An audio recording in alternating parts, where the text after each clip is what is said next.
Madam N কে? নমস্কার।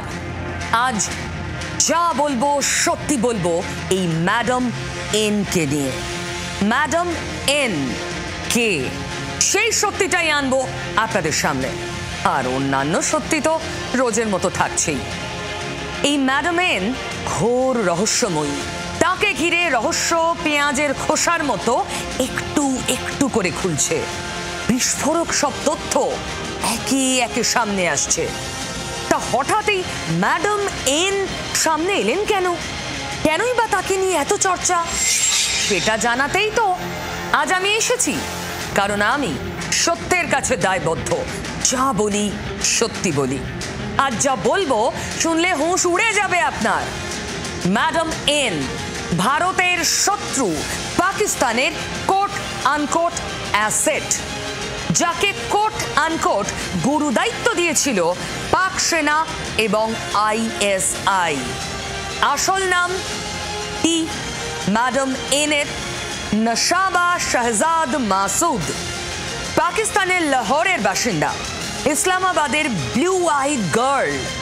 ভীষণ প্রিয় এই ম্যাডাম এন পাকিস্তানের কাছে, আইএসআই এর কাছে। কেন?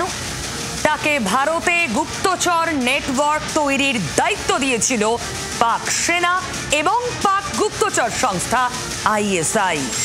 একের পর এক পাক গুপ্তচর যে ধরা পড়ছে, এদের নেটওয়ার্কের সন্ধান করতে গিয়েই ম্যাডাম এন সামনে আসেন। তার ষড়যন্ত্র ডিকোড করেছেন তদন্তকারীরা। তাতে সামনে এসেছে ভারতের ঘর শত্রু বিভীষণদের গুপ্তচর নিয়োগ করে স্লিপার সেল তৈরির পাক সেনা এবং পাক গুপ্তচর সংস্থা আইএসআই এর ছক। গোয়েন্দা সূত্র খবর, জালে আসা জ্যোতি মালহোত্রা সহ পাক গুপ্তচরদের জেরা করে নশাবা শাহজাদ মাসুদের নাম উঠে এসেছে। পাকিস্তান সেনা এবং আইএসআই এর নির্দেশে ভারতে 500 পাক গুপ্তচর নেটওয়ার্ক তৈরির চেষ্টা চালাচ্ছিল এই ম্যাডাম এন নশাবা। কিভাবে গুপ্তচর তৈরির কাজে নিযুক্ত ছিল পাক সেনা আর আইএসআই এর এই ষড়যন্ত্রকারী? কেন তাকেই বেছে নিল আইএসআই? সূত্র বলছে, তদন্তে চোখ কপালে ওঠার মতো বেশ কিছু তথ্য পাওয়া গেছে। পাকিস্তানে ঘুরতে নিয়ে যাওয়ার অছিলায় ভারতীয় ইউটিউবার এবং সোশ্যাল মিডিয়া ইনফ্লুয়েন্সারদের পাকিস্তানের হয়ে গুপ্তচর বৃত্তির জন্য ফাঁদে ফেলার কাজটাই ব্লু প্রিন্ট করে দিত এই নশাবা। লাহোরের এই ব্যবসায়ী মহিলার জায়ানা ট্রাভেলস অ্যান্ড ট্যুরিজম নামে একটা ভ্রমণ সংস্থা আছে, মানে ওই ট্রাভেল এজেন্সি যাকে বলে। প্রথমে তীর্থস্থানে ভ্রমণ করানোর ফাঁদ, সেই বলে ভারতীয়দের পাকিস্তানে নিয়ে যাওয়া, তারপর গুপ্তচর বৃত্তির জালে জড়াতো এই ম্যাডাম এন। ভারতীয় হিন্দু এবং শিখদের পাকিস্তানের হয়ে গুপ্তচর বৃদ্ধির জন্য চিহ্নিত করে ফাঁদে ফেলত। ইউটিউবার, সোশ্যাল মিডিয়া ইনফ্লুয়েন্সারদের পাক সেনা এবং আইএসআই এর সঙ্গে পরিচয় করাতো নশাবা। পাক সেনা এবং আইএসআই এর এই ব্লু আইড গার্ল পাকিস্তানে খুব প্রভাবশালী। পাকিস্তানে হিন্দু এবং শিখ তীর্থযাত্রা আয়োজন করা সরকারি সংস্থার সঙ্গে ম্যাডাম এনের ভ্রমণ সংস্থার মানে ট্রাভেল এজেন্সির সরাসরি যোগাযোগ রয়েছে। কাশ্মীরের পেহেলগাঁওয়ের ভেসরন ভ্যালিতে সন্ত্রাসবাদী হামলার আগে সেখানে রেকি করেছিল বলেই গ্রেফতার হওয়া জ্যোতি মালহোত্রা সহ পাক গুপ্তচরদের জেরায় আগেই জানা গেছে, জালে আসা ভারতের সেই ঘর শত্রু বিভীষণদের ফাঁদে ফেলার দায়িত্ব ছিল পাকিস্তানের অত্যন্ত প্রভাবশালী এবং ভীষণ প্রিয় এই ম্যাডাম এন। তদন্তে উঠে এসেছে গত 6 মাসে 3000 ভারতীয় এবং অন্যান্য দেশে বসবাসকারী 1500 ভারতীয়কে পাকিস্তানে ঘুরতে নিয়ে গিয়েছিলেন নশাবা। মানে এদের সবাইকে চর তৈরির চেষ্টা করছিলেন। আদতে নশাবা শাহজাদ মাসুদের জন্ম এবং বড় হয়ে ওঠা পাঞ্জাবে। ইসলামাবাদে কর্মরত পাকিস্তানের এক সরকারি আধিকারিককে বিয়ে করার পর পাকিস্তানে কৃষি পণ্য রফতানি শুরু করে সে। 2018-এ স্বামীর বাড়ি লাহোরে চলে যায় নশাবা। দিল্লির পাক দূতাবাসে ভিসা বিভাগে একসময় কাজ করেছে ম্যাডাম এন। সেখানকার ভিসা বিভাগের প্রধান সচিব সুহেল কামার এবং আরেক আধিকারিক উমর শরিয়ারের সঙ্গে নশাবার যোগ ছিল।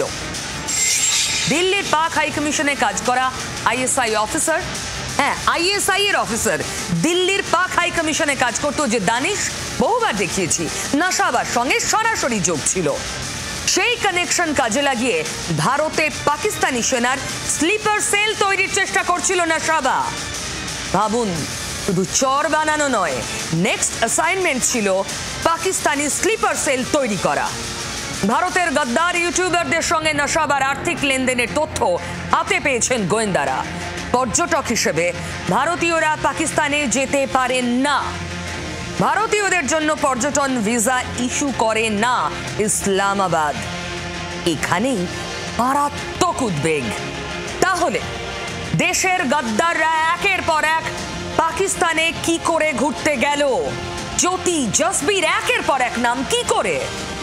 পাক গুপ্তচর ঘরশত্রু বিভীষণদের মতোই এখানেও। বিভীষণ লুকিয়ে নেই তো, ভাবাচ্ছে গোয়েন্দাদের। তদন্তে উঠে এসেছে নশাবা শাহজাদ মাসুদ। তার ট্রাভেল এজেন্সির হয়ে প্রচারের জন্য দিল্লিতে এজেন্ট নিয়োগ চলছিল। অর্থাৎ কমপ্লিটলি পরিকল্পনা করে ভারতের ঘর শত্রু বিভীষণদের ভারতের বিরুদ্ধে কাজে লাগাতে সুকৌশলী ছক, যার নকশা থেকে গুপ্তচর নিয়োগের দায়িত্বে ছিল Nashaba Shahzad Masood. Madam N. ISI সমস্ত অপারেশনে এই নশাবাকে উল্লেখ করত এই কোড নামেই, ম্যাডাম এন। ম্যাডাম এন কে তো চিনলেন, ম্যাডাম এম ভাবছেন ইনি আবার কে? তার কি কাণ্ড? আরে তিনি কিছু করেননি, শুধু বিয়ে করেছেন। ম্যাডাম এম বিয়ে করেছেন, তাই তিনি খবরে। বুঝতে পেরেছেন? মহুয়া মৈত্র, তিনি চুপি সারে বিয়েটা সেরে ফেলেছেন। তৃণমূল সাংসদ, পাত্রকে বিজেডির প্রাক্তন সাংসদ পিনাকি মিশ্র। বার্লিনে 4 হাত 1 হয়েছে। সামনে এসেছে মহুয়ার নতুন জীবনের নতুন নতুন বেশ কিছু ছবি। শুভেচ্ছা রইল, অনেক আন্তরিক শুভেচ্ছা। অভিনন্দন, বিয়ে হয়েছে ভালো কথা, বিয়ে তো ভালো জিনিস। দুজনকে আমার তরফ থেকে অনেক অনেক শুভেচ্ছা, অভিনন্দন। তাদের আগামী জীবন খুব ভালো কাটুক। অবশ্যই শুভেচ্ছা জানাবো, আগামী দিনগুলো তার ভালো কাটুক, তার দাম্পত্য জীবন সবসময় আপনার ভালো থাকুক, আমি চাইবো সবসময়। যত জানছি তত বিস্মিত হচ্ছি। সন্ত্রাস আর পাকিস্তান মুদ্রা রিপিট অরুপিট।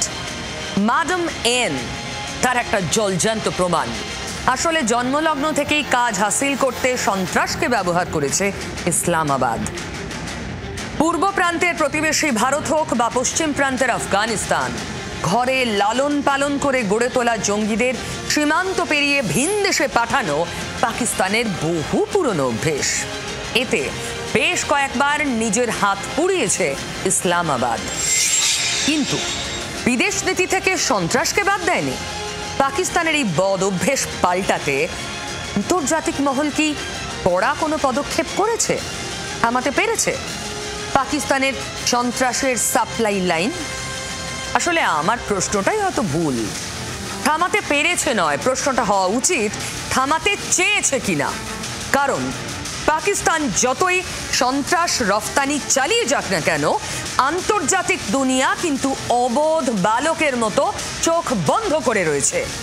উল্টে গোটা বিশ্বে সন্ত্রাস থামাতে পাকিস্তানকেই গুরু দায়িত্ব দিয়েছে রাষ্ট্রসংঘ। রাষ্ট্রসংঘের নিরাপত্তা পরিষদে বড় দায়িত্ব পেয়ে গেল পাকিস্তান। কোন দায়িত্ব? 2025 সালের জন্য রাষ্ট্রসংঘের নিরাপত্তা পরিষদে তালিবান নিষেধাজ্ঞা কমিটির সভাপতিত্ব করবে পাকিস্তান।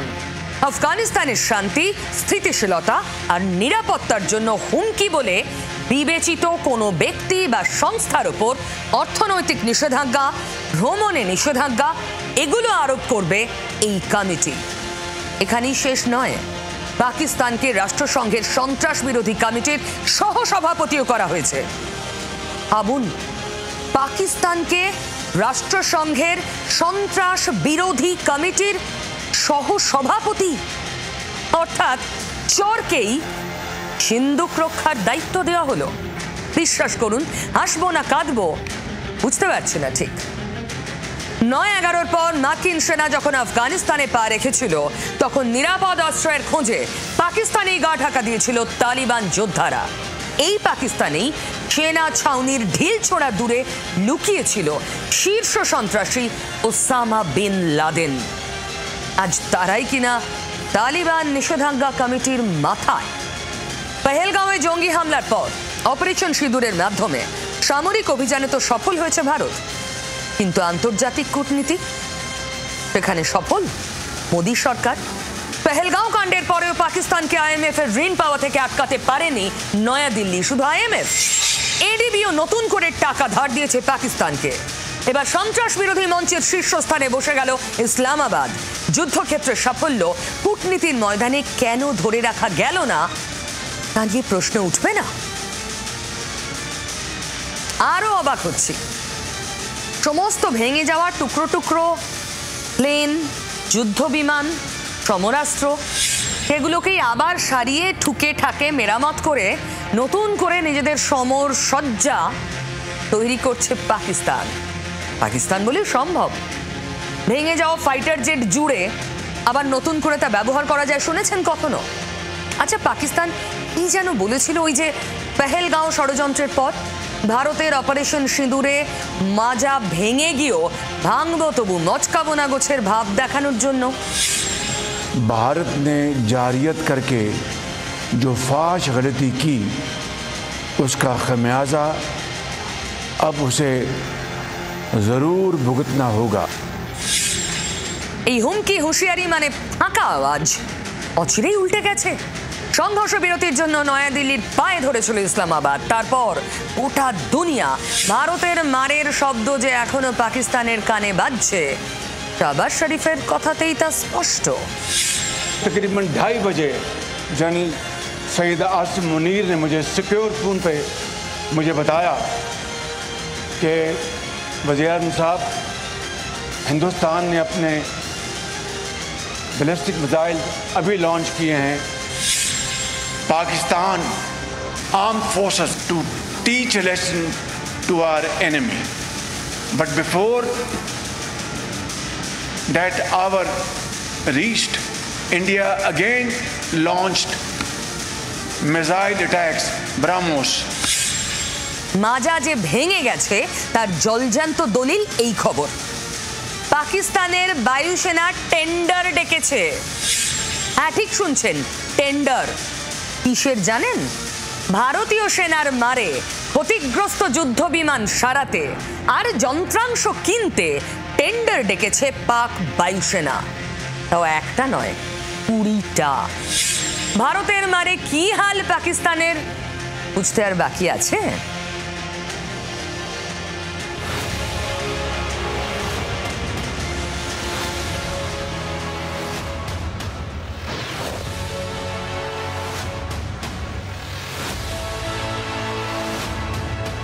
পেহেলগাঁও সন্ত্রাসবাদী হামলার বদলায় ভারতীয় সেনার প্রত্যাঘাতে চুরমার পাকিস্তান। ভারতের হামলায় ধ্বংস হয়েছে পাকিস্তানের এয়ার ডিফেন্স সিস্টেম, গুড়িয়ে গেছে পাক বায়ুসেনার একাধিক এয়ারবেস। খতিয়ান বলছে ভারতের অপারেশন সিঁদুরের আঘাতে পাকিস্তানের 7টি সামরিক বিমান ধ্বংস হয়েছে, যার মধ্যে রয়েছে 5টি যুদ্ধ বিমান, একটি C-130J বিমান।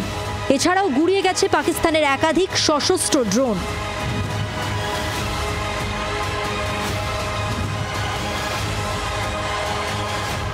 প্রবল পরাক্রমী ভারতীয় সেনার অপারেশন সিঁদুরের আঘাতে ক্ষতিগ্রস্ত যুদ্ধ বিমান মেরামত করতেই টেন্ডার ডেকেছে ইসলামাবাদ। এমনকি কম্পিউটার, রেডিও সেট, তথ্য প্রযুক্তির যন্ত্রাংশ কিনতেও টেন্ডার ডাকা হয়েছে। নূর খান এয়ারবেসে JF-17 এবং C-130 যুদ্ধ বিমান এবং রেডিও সেট, কম্পিউটার সরঞ্জাম কিনতে, সারগোধা এয়ারবেসে তথ্য প্রযুক্তির যন্ত্রাংশ কেনার জন্য, জাকোকাবাদ এয়ারবেসের জন্য গোলা বারুদ কিনতে, রাওয়ালপিন্ডি এয়ারবেস সংস্কার এবং সামরিক পরিবহনের গাড়ি সারাতে 35 লক্ষ টাকার টেন্ডার, এবং সমস্ত এয়ারবেসের সাইবার নিরাপত্তা জোরদার করতে টেন্ডার ডাকা হয়েছে। গত 6 এবং 7 মের মাঝের রাতে পাকিস্তানে অপারেশন সিঁদুর চালায় ভারতীয় বায়ুসেনা। গত 9 এবং 10 মে রাতে পাকিস্তানের প্ররোচনার জবাবে ফের ভারত প্রত্যাঘাত করে পাকিস্তানে। বীর ভারতীয় সেনার এই পরাক্রমী আঘাতে ছিন্ন ভিন্ন হয়ে সামরিক শক্তি খুইয়েছে পাক সেনা। আর এবার ভাঙা কোমর নিয়ে দাঁড়ানোর চেষ্টা করতে যুদ্ধ বিমান মেরামত করতে টেন্ডার ডাকল ইসলামাবাদ।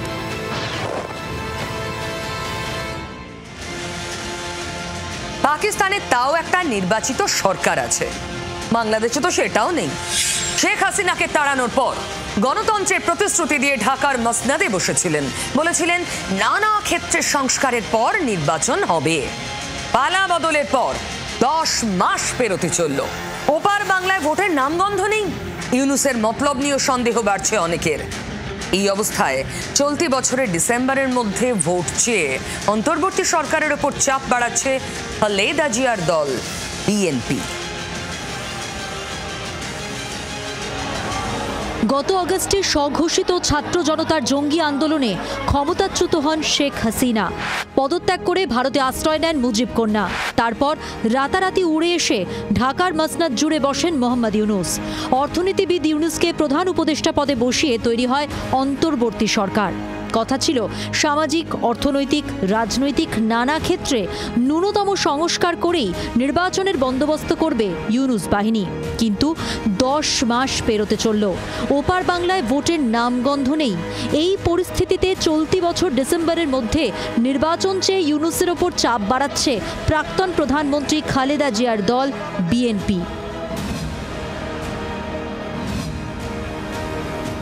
বৃহস্পতিবার রাজধানী ঢাকার উত্তরায় গরিবদের মধ্যে ঈদের উপহার বিতরণ করেন বিএনপি নেতারা। সেখানেই ইউনূসের বিরুদ্ধে ভোট নিয়ে টালবাহানার অভিযোগ করেন দলের সিনিয়র যুগ্ম মহাসচিব রুহুল কবির রিজভী। আজও জনমনের প্রশ্ন যে নির্বাচন নিয়ে এত গরিবসী কেন? এই নির্বাচন তো শেখ হাসিনা ধ্বংস করে দিয়েছিল।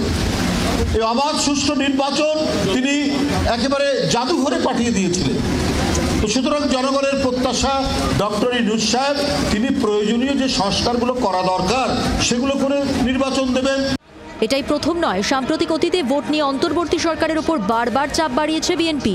ডিসেম্বরের মধ্যেই ভোট চেয়ে সরাসরি ইউনূস বাহিনীকে বার্তা দিয়েছেন দলের ভারপ্রাপ্ত চেয়ারম্যান ও খালেদা পুত্র তারেক রহমান। দেশের জনগণ সরাসরি নিজেদের পছন্দের প্রার্থীকে ভোট দিয়ে একটি জবাবদিহিমূলক সরকার প্রতিষ্ঠিত করতে প্রস্তুত। কিন্তু অন্তর্বর্তীকালীন সরকার মনে হয় জনগণের আকাঙ্ক্ষা উপলব্ধি করতে ব্যর্থ হচ্ছে। অবিলম্বে ডিসেম্বরের মধ্যেই সুনির্দিষ্ট দিনক্ষণ দিয়ে জাতীয় নির্বাচনের তারিখ ঘোষণা করুন। শুধু কথার কথা নয়, বিএনপি সূত্রে খবর অন্তর্বর্তী সরকারের ওপর চাপ বাড়াতে ডিসেম্বরের আগেই লন্ডন থেকে দেশে ফিরছেন তারেক। তবে ওয়াকিবহাল মহলের মতে একা বিএনপির পক্ষে অন্তর্বর্তী সরকারের ওপর চাপ মুশকিল, কারণ ছাত্র জনতা এবং জামাতের সমর্থন এখনো পর্যন্ত ইউনূসের পক্ষে। সেক্ষেত্রে ডিসেম্বরের পরেও কুর্সি আঁকড়ে বসে থাকতে পারবেন মোহাম্মদ ইউনূস।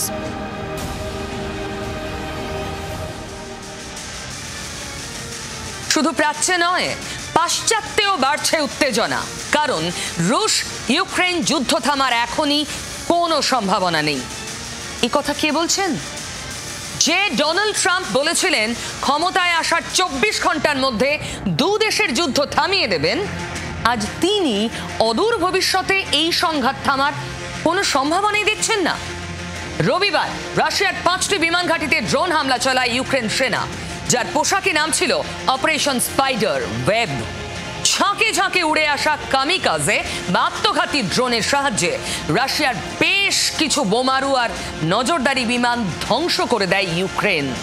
কয়েকটি সংবাদ মাধ্যম এমনও দাবি করে পেন্টাগনের থেকে সুনির্দিষ্ট তথ্য পেয়ে পরমাণু অস্ত্র বহনে সক্ষম রুশ বোমারুর ওপর হামলা চালিয়েছে ইউক্রেন। বুধবার রুশ প্রেসিডেন্ট ভ্লাদিমির পুতিনের সঙ্গে ফোনে কথা বলেন মার্কিন প্রেসিডেন্ট ডোনাল্ড ট্রাম্প। তাদের কথোপকথনে উঠে এসেছে এই ড্রোন হামলার প্রসঙ্গ। পরে নিজের সমাজ মাধ্যম ট্রুথ সোশ্যালে ট্রাম্প লিখেছেন, রাশিয়ার বিমান ঘাঁটিগুলোতে ইউক্রেনের সাম্প্রতিক আক্রমণে তীব্র অসন্তোষ প্রকাশ করেছেন পুতিন।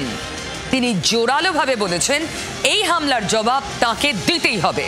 তারপরেই ট্রাম্প লিখেছেন, ইউক্রেন রাশিয়ার মধ্যে অবিলম্বে শান্তি ফেরার কোনো সম্ভাবনাই নেই।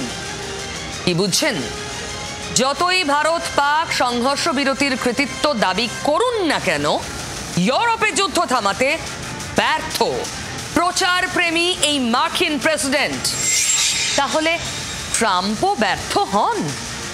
ট্রাম্প তো সব সময় আমি শ্রেষ্ঠ, সকলকে দেখে টেখে রাখবো, আমি ঠিক করব কোথায় যুদ্ধ হবে, কোথায় যুদ্ধ থামবে।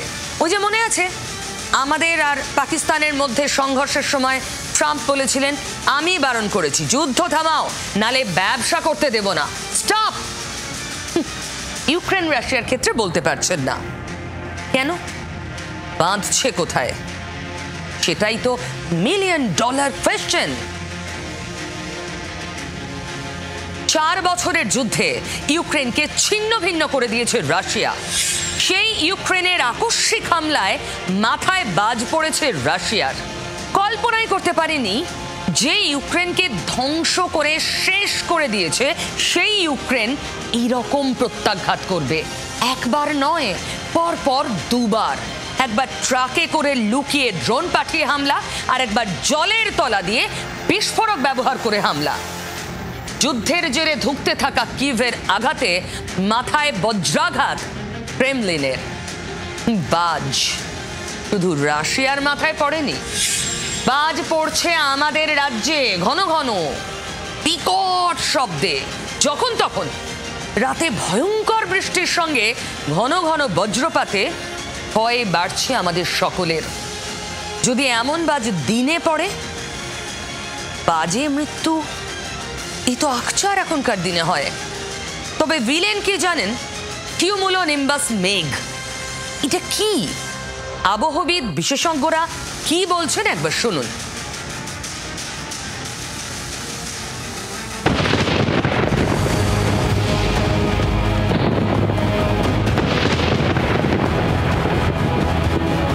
বজ্রপাতে মৃত্যু বেশি গ্রামাঞ্চলে, যার মধ্যে বেশিরভাগ মৃত্যু হয় চাষের জমিতে। চাষের কাজ বা গরু ছাগল চড়াতে গিয়ে দুর্যোগের মধ্যে পড়ে মৃত্যু ঘটে। বিশেষজ্ঞরা বলছেন বাংলাও বজ্রপাতের হটস্পট হয়ে উঠছে।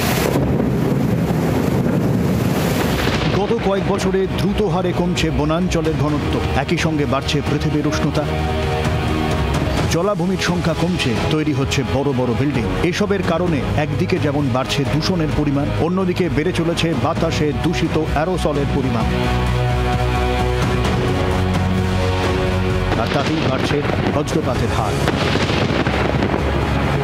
খোলা জায়গায় যারা থাকছেন, বিপদ তাদেরই শুধুমাত্র, তা কিন্তু নয়। এই বাজ পড়াটা শুধুমাত্র যে রাস্তায় যে যাতায়াত করছে শুধু তাই নয়, জলের কাছাকাছি অঞ্চলের মধ্যে যারা আছে তাদের উপরেও বিশেষভাবে ইম্প্যাক্ট পড়তে পারে। এমনকি যারা গাছের তলাতে আছে তাদের উপরেও ইম্প্যাক্ট পড়তে পারে। একেবারে ছাদ আঁটা জায়গায় মানুষকে সরে যেতে হবে। সুতরাং তার যদি আগে থেকে ইনফরমেশন থাকে, মানুষের কাজ করা অনেকটা সুবিধে হয় এবং হঠাৎ হঠাৎ করে তাকে আটকে যেতে হয় না রাস্তায়, এবং সে নির্দিষ্টভাবে যদি এখানে তার নিজেকে সেফ কাস্টডিতে, সেফ জায়গায় নিয়ে যেতে পারে, তাহলে কিন্তু আলটিমেটলি এই ধরনের ঝামেলাকে অনেকাংশে মুক্ত থাকা যায় এবং মানুষের প্রাণহানির হাত থেকে মানুষকে বাঁচানো যেতে পারে। ফলে পূর্বাভাস অত্যন্ত জরুরি। মঙ্গলবার রাতে যা ঘটে গিয়েছে সেরকম আবারও ঘটতে পারে। ফলে আতঙ্কে নয়, সতর্ক থাকুন।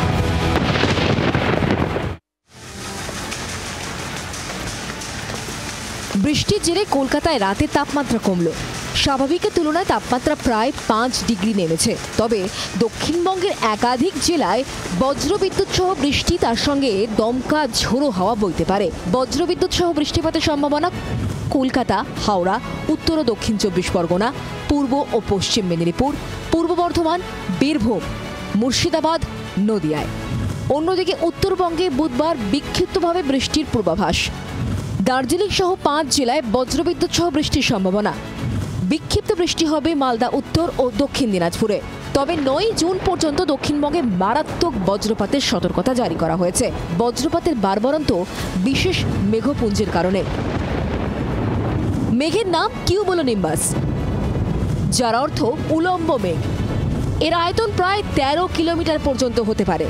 সেটা ওপরের থেকে ঘনীভূত হয়ে যখন নিচের দিকে নামার চেষ্টা করছে, তখন নিচের দিক থেকে পুনরায় আবার উষ্ণবায়ু তাকে ঠেলে ওপরের দিকে তুলে দেওয়ার চেষ্টা করছে।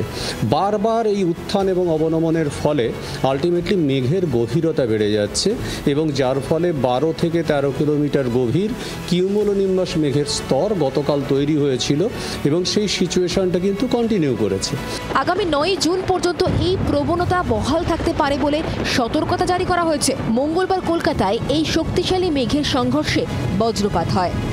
প্রতি মিনিটে শহরের কোথাও 3, কোথাও 5 বার বজ্রপাত হয়েছে। আগামী 7 দিন সাধারণ মানুষকে সতর্ক থাকতে বলা হয়েছে। এক্ষেত্রে মৌসম ভবন দামিনী অ্যাপ ইনস্টল ও তার অ্যালার্ট নোটিফিকেশন অন রাখার পরামর্শ দিয়েছে।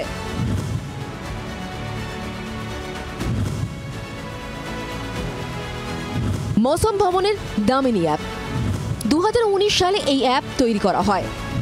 গুগল প্লে স্টোরে পাওয়া যায় Damini app. Alert notification on রাখার পরামর্শ। 20 থেকে 40 কিলোমিটারের মধ্যে ঘটতে চলা বজ্রপাতের সতর্কতা দেয় এই অ্যাপ। 20 থেকে 40 মিনিট আগে থেকেই অ্যালার্ট দিতে শুরু করে। জিপিএস অর্থাৎ কারেন্ট লোকেশন অন রাখতে হবে। স্যাটেলাইট বেসড ইনফরমেশন কালেক্ট করে প্লেস করে দিচ্ছে, সুতরাং কোন জায়গাতে বজ্রগর্ভ উলম্ব মেঘ আছে সেটা কিন্তু সঙ্গে সঙ্গেই জানিয়ে দেয়। শুধু তাই না, এটা যে কোনো মানুষই অপারেট করলে পরে সে তার ল্যাটিটিউড লঙ্গিটিউড অনুযায়ী মাথার উপরেই ওই ক্লাউডটা রয়েছে কিনা বুঝতে পারছে, সুতরাং অনেক আগের থেকেই সে সাবধান হতে পারছে। পরিসংখ্যান বলছে ভারতে প্রতি বছর গড়ে 2000 মানুষ বজ্রাঘাতে প্রাণ হারান, যেখানে শহরাঞ্চলে 4% এবং গ্রামাঞ্চলে 96% মানুষের মৃত্যু হয়। মঙ্গলবার রাতে কলকাতা সহ এই গোটা শহরতলি এলাকায় প্রতি সেকেন্ডে বজ্রপাত হয়েছে, তাতে অনেকেই আতঙ্কিত। কিন্তু আলিপুর আবহাওয়া দপ্তর এবং মৌসুম ভবন পরামর্শ দিচ্ছে আতঙ্কে নয়, সতর্কে থাকুন, ব্যবহার করুন দামিনী অ্যাপ। বাজ কখন হঠাৎ কার মাথায় পড়বে কেউ জানে না। কেষ্টমণ্ডল বুঝেছিলেন এমন বাজ পড়বে মাথায়? ওই যে ফোনে ধমকানো চমকানো তার দীর্ঘদিনের অভ্যেস। আচমকা একটা ফোন রেকর্ড বাইরে চলে আসবে, না করেও টের পাননি। বাজ পড়া ছাড়া কি এটা? ওই যে বোলপুর থানার আইসিকে অতি জঘন্য কুৎসিত নোংরা ভাষায় থ্রেট করলেন, তা তো আজ পাবলিক ভাইরাল। এবং তার জেরে রেস্ট শেষ করে হাজিরায় যেতেই হলো অনুব্রত মণ্ডলকে। দলও তুষ্ট নয় তার ওপর। দুপুরে অনুব্রত মণ্ডল চুপি সারে পিছনের দরজা দিয়ে বোলপুরের এসডিপিও অফিসে হাজির হয়ে নিজের হাজিরা জানালেন। সেখান থেকে বেরিয়েই সোজা পার্টি অফিস। মাঝের 2 ঘন্টা কেষ্টকে ঘিরে দরজার সাক্ষী থাকলো এ রাজ্যের রাজনীতি। আর এসডিপি অফিস থেকে বেরিয়ে স্বভাব সিদ্ধ ঢঙেই কেষ্ট বললেন, চালচলন দেখবো আগে, তারপর মুখ খুলবো। কার চালচলন? পুলিশের?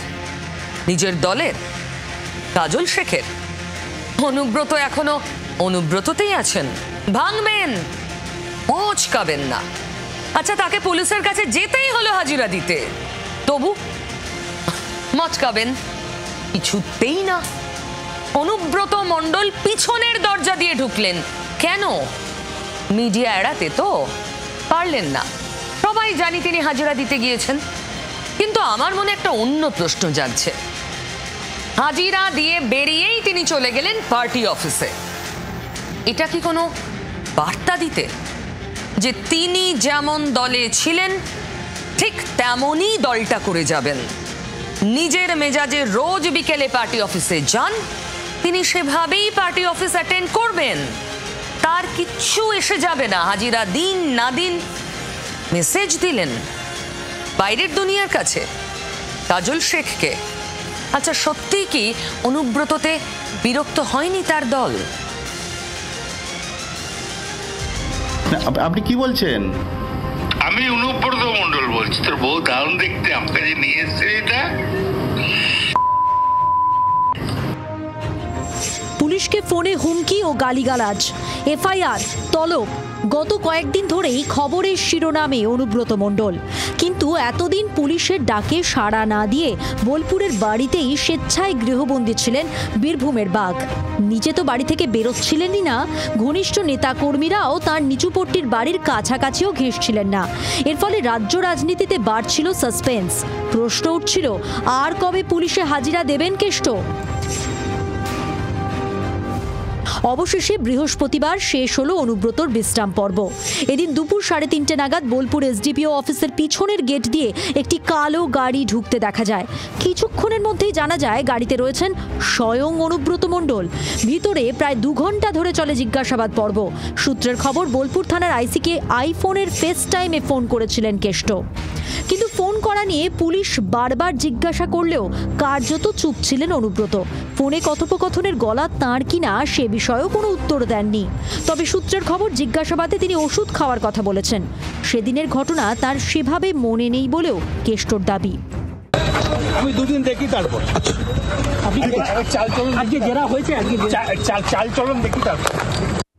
এদিন কেষ্ট এসডিপিও অফিসে ঢুকতেই আসরে নেমে পড়ে গেরুয়া শিবির।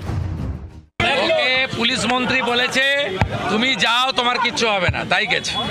পুরোটাই কেমন যেন স্ক্রিপ্টেড। পার্টি থেকে বলা হয়েছে বাবা তুমি যাও এখন, না তোমার পার্টি থেকে ব্যবস্থা নেওয়া হবে। অনুব্রতকে গ্রেফতারির দাবি জানান আইএসএফ বিধায়ক নওশাদ সিদ্দিকী। পুলিশের ওপরে আচরণেরও আমরা তীব্র নিন্দা জানাচ্ছি। আমরা চাই অনুব্রত মণ্ডলকে গ্রেফতার করা হোক এবং আইনের মাধ্যমে তার শাস্তির ব্যবস্থা করা হোক। বিরোধীদের অভিযোগ উড়িয়ে তৃণমূলের অবশ্য দাবি, আইন চলবে আইনের পথে। অনুব্রত মণ্ডল যে ভাষা, যে শব্দবন্ধে বলেছেন সেটা অন্যায় করেছেন। পার্টি সেটা অনুমোদন করে না, পার্টি সেটা নিন্দা করে। আর যেটা আইনি প্রসেস, সেটা পুলিশ যা সামান করেছে বা নোটিশ দিয়েছে, তো পুলিশের নোটিশে তিনি আবার সেখানে গেছেন, ফলে এই নিয়ে বিরোধীদের মাথা ঘামাবার তো কোনো কারণ ঘটেনি। এদিন জিজ্ঞাসাবাদ পর্ব শেষ হতেই শটান বোলপুরের পার্টি অফিসে চলে যান কেষ্ট। চলতে থাকে রাজনৈতিক তরজা।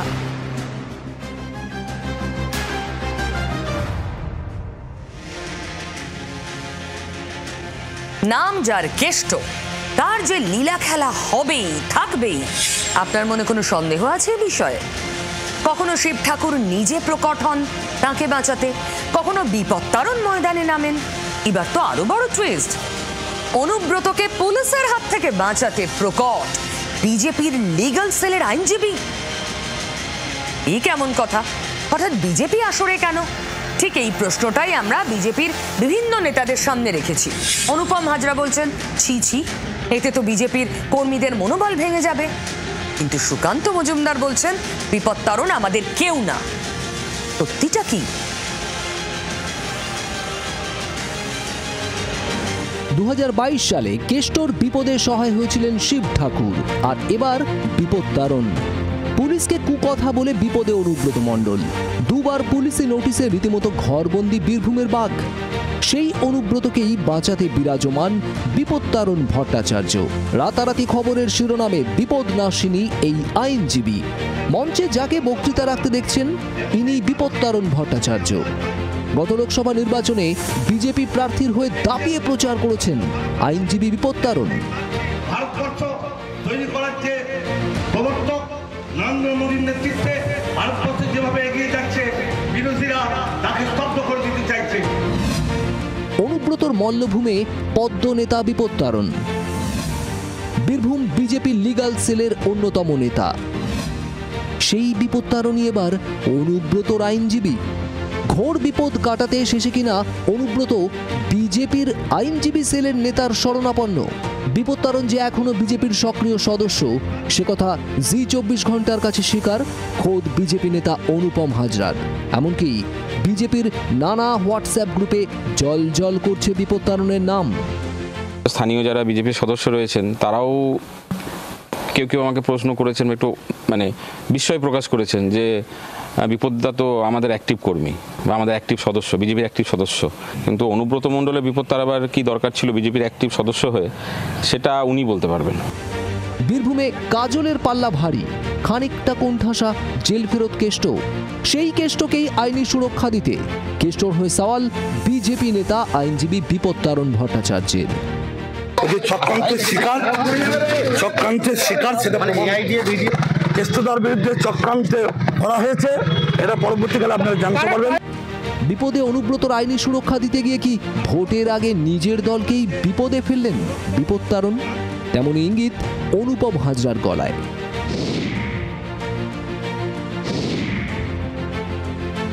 তার যদি আচরণ বা তার যদি অ্যাক্টিভিটি এরকম হয়, সেক্ষেত্রে বিজেপির সংবিধান অনুসারে যিনি প্রথম কথা হচ্ছে জেলা সভাপতি রয়েছেন, তিনি দেখবেন, তিনি হ্যান্ডেল না করতে পারলে রাজ্য সভাপতিকে জানাবেন, রাজ্যের সংগঠনে যারা রয়েছেন তারা সিদ্ধান্ত নেবেন। প্রথম কথা, আমি জেলা থেকে যে খবর পেয়েছি উনি কোনো আমাদের বিজেপির পদে নেই। দ্বিতীয় কথা হচ্ছে, ধরুন আমরা যা চুল কাটতে যাই সেলুনে, তো বিজেপি আর তৃণমূল কি আলাদা আলাদা ইয়েতে যায় নাকি, সেলুনে যায়? এটা একটা জব একজনের, মানে কাজ একজনের। যদিও তৃণমূলের দাবি, আইনজীবী হিসেবে অনেকেই অন্য দলের নেতাদের হয়ে আদালতে সওয়াল করেন। বিরোধী দল সেই অর্থে দেখতে গেলে তাদের হয়ে মামলা অন্য দলের লোকেরা লড়েন, যেরকম কপিল সিব্বাল, অভিষেক মনু সিংভি একাধিক মামলায় তারা বিভিন্ন দলের হয়ে মামলায় প্রতিদ্বন্দ্বিতা করেন। সেখানে তাদের দলীয় ওরিয়েন্টেশনটা ম্যাটার করে না। বিজেপি নেতা বিপত্তারণ যখন কেষ্টর বিপদে আইনি সহায়তা দিচ্ছেন, তখন সেই বিজেপি অনুব্রতর গ্রেপ্তারি চেয়ে রাস্তায়। এই কেষ্টর ফোনে কথোপকথন ভাইরাল হওয়ার পরেই ভীষণভাবে সতর্ক রাজনৈতিক নেতারা। কিন্তু শওকত মোল্লা কি বললেন? শওকত মোল্লা আজ বলেছেন গরিবের টাকা নিলেই ভাইরাল। কি বলতে চেয়েছেন ঠিক? নেতাদের সতর্ক করেছেন শওকত মোল্লা। সতর্ক করার টোটকা এটা, ভাইরাল। এর মানে কি? তৃণমূলে অসৎ নেতাদের শুদ্ধিকরণ করতে চান শওকত মোল্লা, আর সেই শুদ্ধিকরণের হাতিয়ার ভাইরাল করে দেওয়া।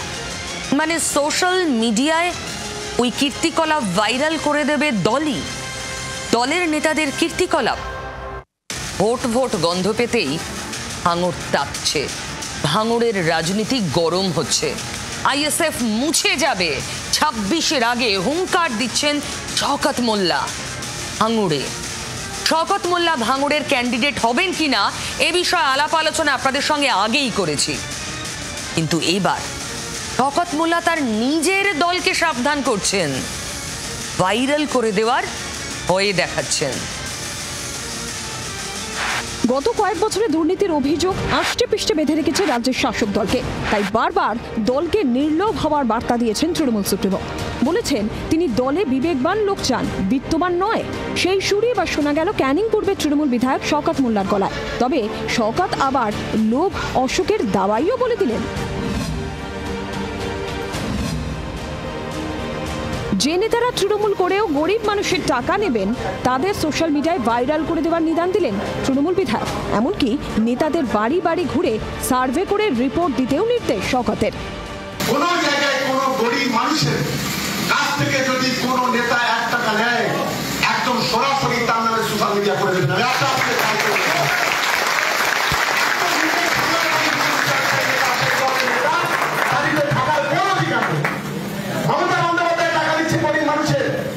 এই জায়গায় নরেন্দ্র মোদী নয়, বিজেপি নয়, কেন্দ্র সরকারের নয়, মাথার ঘাম পায়ে ফেলে আজকে মমতা বন্দ্যোপাধ্যায় সরকার চালাচ্ছে কেন্দ্রের 50 টাকা সত্ত্বেও।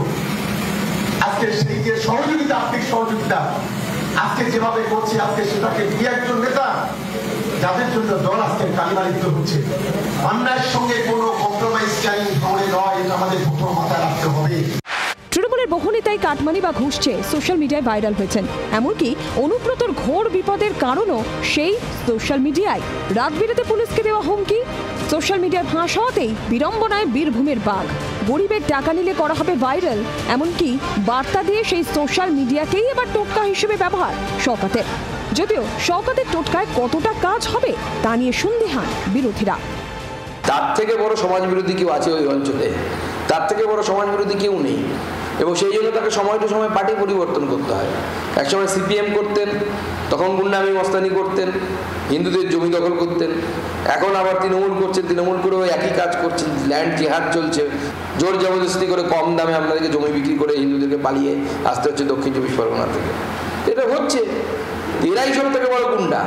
আর এই সব গুন্ডাদের টাইট করব 26-এ বিজেপি সরকার তৈরি হওয়ার পর। এদের হয় বাংলাদেশ পাঠাবো, না এরা গর্তের মধ্যে ঢুকিয়ে থাকবে। শুধু দলের নেতারাই নয়, বিরোধীদের উদ্দেশ্যেও আক্রমণাত্মক সরকার। 26-এ নওশাদের দল আইএসএফ উঠে যাবে, সমাজ বিরোধীরা জেলে যাবে, ভাঙড়ে দাঁড়িয়ে হুঁশিয়ারি ক্যানিং পূর্বের তৃণমূল বিধায়কের। নওশাদ সিদ্দিকী আর ইব্রাহিম সিদ্দিকী একজন সিপিএমের সবচেয়ে বড় দালাল প্রথম দিন থেকে জানা, ইব্রাহিম সিদ্দিকী, আর এই দুজন হচ্ছে বিজেপির সবচেয়ে বড় দালাল। নওশাদ সিদ্দিকী এদের কাজ এরা জানে আমি ভাঙড় জিতবো না, ক্যানিং জিতবো না, গোটা বাংলায় কোনো জায়গায় জিততে পারবো না। শওকত বাবুদের বলবো যে 2026 সালে রাজনীতির ময়দানে ব্যাপকভাবে বাংলার ধর্মনিরপেক্ষ মানুষ, হিন্দু মুসলমান নির্বিশেষে বিজেপি তৃণমূলকে ভোটের মাধ্যমে বাংলা থেকে বিতাড়িত করবে। রাজ্যে ঘন ঘন আসছেন মোদীর সাড়া।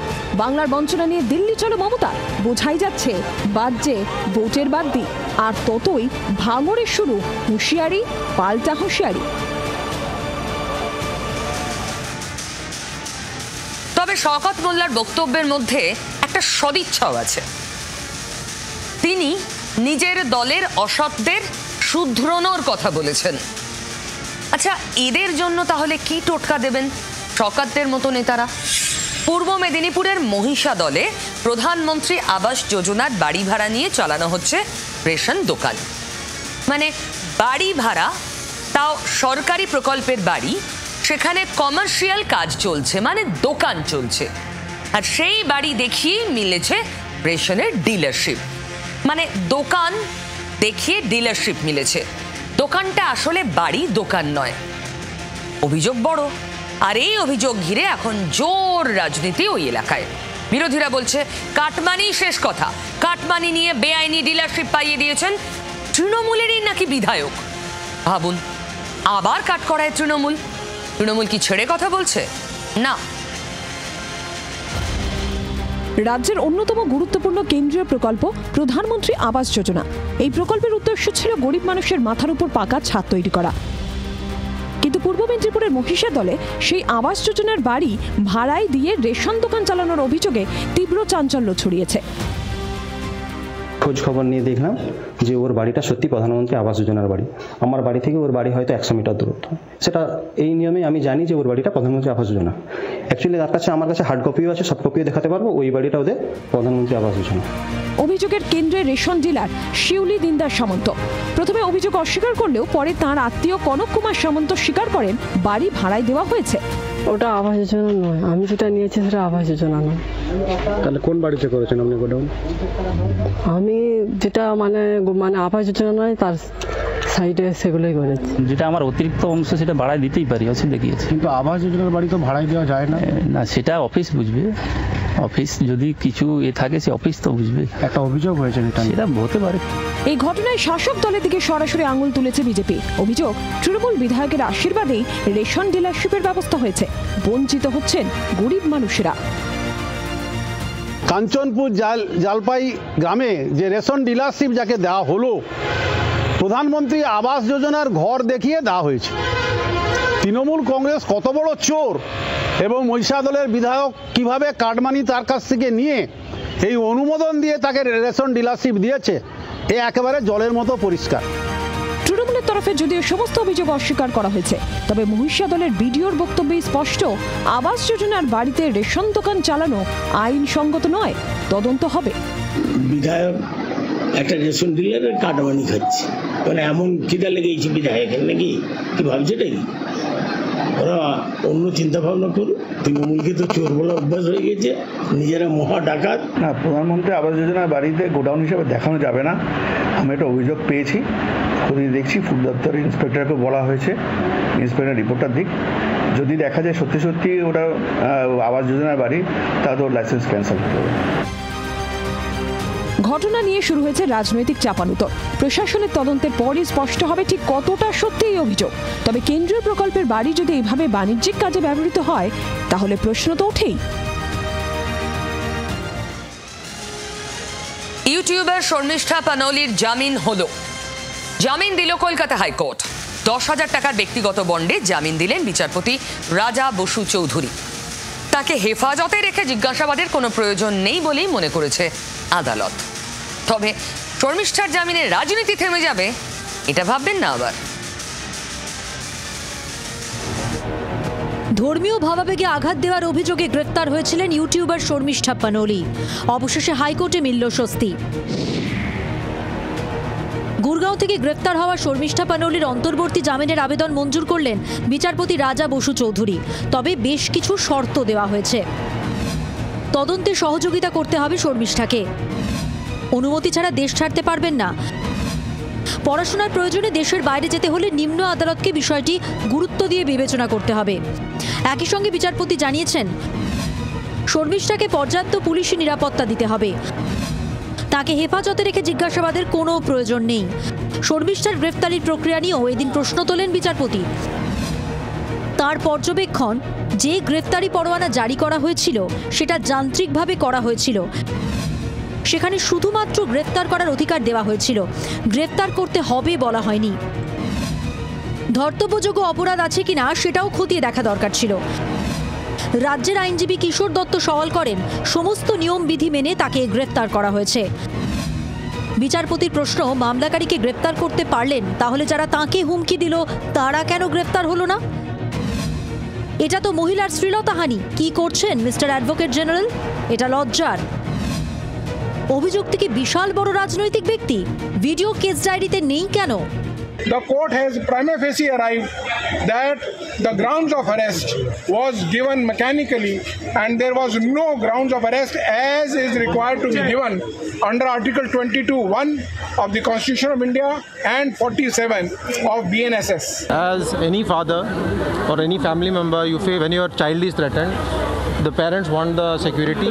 Honorable High Court has asked the IO to provide that, and we are very happy for that. Actually, I think she will learn. She is very intelligent, and she will move on. শর্মিষ্ঠার গ্রেফতারি নিয়ে প্রথম থেকেই সুর চড়িয়েছিল BJP. পুলিশের অতি সক্রিয়তা নিয়ে প্রশ্ন তুলেছিল বামেরাও। কলকাতা হাইকোর্টের এই রায়কে আমরা স্বাগত জানাচ্ছি, কিন্তু যে ভদ্রলোক বলা উচিত কিনা জানি না, কামাখ্যা মন্দির নিয়ে অসভ্য মন্তব্য করেছে সেই ব্যক্তিকে মমতা বন্দ্যোপাধ্যায় কেন অ্যারেস্ট করছে না? সে মুসলমান বলে? আমার কাছে তো খবর আছে যে তাকে লুকিয়ে রেখার ব্যবস্থা করেছে তৃণমূল কংগ্রেস, যাতে আসাম পুলিশ এসে তাকে গ্রেপ্তার করতে না পারে। কলকাতা পুলিশের এই চলাটা, এটা যে এক এক সময় এক এক রকম হচ্ছে, বা রাজ্যের প্রশাসনের চলাটা যে এক এক সময় এক এক রকম হচ্ছে, আজ হাইকোর্ট তার সমালোচনা করেছে। শর্মিষ্ঠার জামিন নিয়ে তৃণমূলের কি বক্তব্য? জামিন পাবেন কি জামিন পাবেন না, এটা তো সম্পূর্ণ কোর্টের উপর। মোদ্দা কথা হচ্ছে, যেটা ওনাদের অধিকার কথা শুনেও বুঝলাম, যে এই ধরনের প্রভোকেটিভ প্ররোচনামূলক পোস্ট যাতে আর না হয় সেটা ওরা বুঝতে পেরেছেন। 14ই মে সোশ্যাল মিডিয়ায় বিদ্বেষমূলক পোস্ট করেন শর্মিষ্ঠা।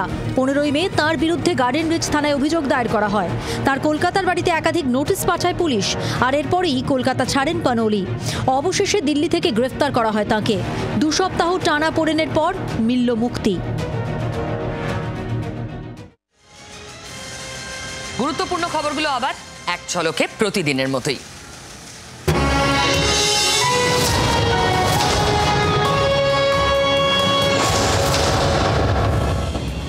বিশ্রাম শেষ। 2 ঘন্টা ধরে বোলপুরে এসডিপি অফিসে প্রশ্নের মুখে অনুব্রত মণ্ডল। চালচলন দেখি, তারপর 2 দিন পর বলবো। কার চালচলনের কথা বলছেন অনুব্রত মণ্ডল? বোলপুরে পেছনের গেট দিয়ে লুকিয়ে এসডিপি অফিসে অনুব্রত। কড়া পদক্ষেপ কবে নেবে পুলিশ? গ্রেফতার করতে হবে, এক সুরে দাবি বিরোধীদের। কেষ্টর বিপত্তারণ বিজেপি নেতা অনুব্রতর হয়ে মামলা লড়ছেন বীরভূমের পদ্ম নেতা বিপত্তারণ ভট্টাচার্য। বিজেপির সক্রিয় সদস্য দাবি অনুপমের। দূরত্ব বাড়ালেন সুকান্ত। হাইকোর্টে শর্মিষ্ঠা পানোলির অন্তর্বর্তী জামিন মঞ্জুর। অভিযুক্ত কি বিশাল বড় রাজনৈতিক ব্যক্তি? হেফাজতে রেখে তদন্তের দরকার নেই, শর্মিষ্ঠা মামলায় মন্তব্য বিচারপতির।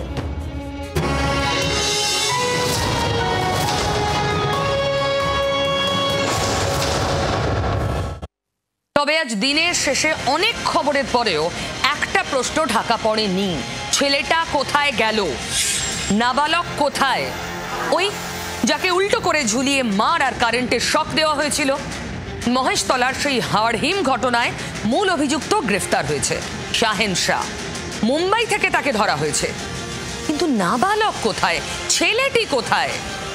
ধৃতদের জেরা করে সেই খোঁজই পাওয়ার চেষ্টা করছে পুলিশ, কিন্তু প্রশ্ন অনেক, সন্দেহ অনেক, আশঙ্কাও ক্রমেই বাড়ছে।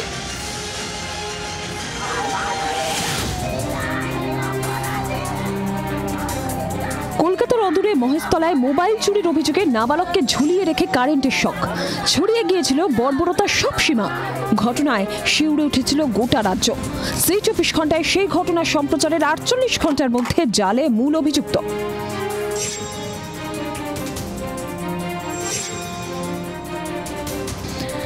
নাবালককে অত্যাচারের ভিডিও ভাইরাল হওয়ার পর থেকেই বেপাত্তা ছিল কারখানার মালিক শাহিন শাহ। রবীন্দ্রনগর থানায় অভিযোগ দায়ের করে নাবালকের পরিবার। তদন্তে নামে ডায়মন্ড হারবার জেলা পুলিশ। অবশেষে মুম্বাইয়ের কল্যাণ থেকে গ্রেফতার শাহিন শাহ, গ্রেফতার তার ভাই ফিরোজ ও আসিফ নামে এক কর্মচারী। নাবালক নির্যাতনের ঘটনায় আগেই শাহিন শাহর 2 আত্মীয়কে গ্রেফতার করেছিল পুলিশ। তাদের জেরা করেই মেলে ক্লু। তদন্তকারী অফিসাররা জানতে পারেন যে এই শাহিন শাহরা বছর 7 আগে মুম্বাইতে কাজ করত, ফলে কোথাও না কোথাও তারা মুম্বাইতে গা ঢাকা দিয়ে থাকতে পারে বলে ধারণা ছিল পুলিশের। এর মধ্যে থেকেই একজন অভিযুক্ত তাদের মোবাইল ফোন একবার অন করে এবং তার থেকেই একেবারে পিং পয়েন্ট ইনফরমেশন পেয়ে যান তদন্তকারীরা। সেই মোতাবেক গতকালকে তারা রওনা দেয় এবং 3 জনকে গ্রেপ্তার করেছে। তদন্তকারীরা জানতে পারেন বছর 7 আগে মুম্বাইয়ে কাজ করত শাহিন শাহ, ফলে সেখানে গা ঢাকা দিয়ে থাকতে পারে। মাঝে একবার ফোন খুলতেই মুম্বাইয়ে শাহিন শাহর উপস্থিতি জোরালো হয়। নিশ্চিত হয়ে মুম্বাই রওনা দেয় পুলিশের বিশেষ টিম। কারখানার মালিক শাহিন শাহ গ্রেফতার হলেও খোঁজ নেই নির্যাতিত শিশু শ্রমিকের। উদ্বেগ বাড়ছে তার ইসলামপুরের বাড়িতে। ছেলেকে দ্রুত ফিরিয়ে দেওয়ার দাবিতে সরব হয়েছে পরিবার। যাই হলো, যা করছে পুলিশ গ্রেফতার করেছে। এখন আমাদের যে বাচ্চাটা আছে, আমাকে বাচ্চাটা চাই, বাচ্চাটা আমাকে দো। বাচ্চাটা মরে গেছে না, ওটা কি মরে গেলেও আমাকে দো, জীবিত আছে তাও দো। বাচ্চাটাকে আমি চাচ্ছি, ওকে ধরে তো খালি লাভ নাই। বৃহস্পতিবার নাবালকের বাড়িতে যান ইসলামপুর ব্লক তৃণমূল কংগ্রেসের সভাপতি জাকির হোসেন। শাহিন শাহ এবং ফিরোজ তারা দুজনেই ধরা পড়েছে বোম্বের থানাতে। তারা ধরা পড়েছে। এতে একটা জিনিস পরিষ্কার যে পুলিশ তৎপরতার সঙ্গে কাজ করছে, দোষীরা ধরা পড়েছে। আর খুব দ্রুততার সঙ্গে আমরা আশা করছি যে ছেলেটা মিসিং আছে, যার এখনো আমরা কোনো হদিশ পাচ্ছি না, তার একটা খবর নিশ্চয়ই আমরা সন্ধ্যার মধ্যে পাবো। শাহিন শাহকে জেরা করে নাবালক নিখোঁজের রহস্যভেদ করতে চাইছেন তদন্তকারীরা।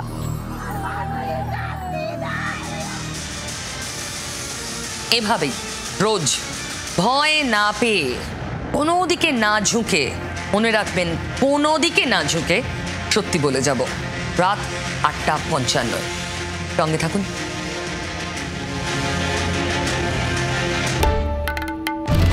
বাংলার আওয়াজ, বাঙালির আবেগ, জি 24 ঘন্টা।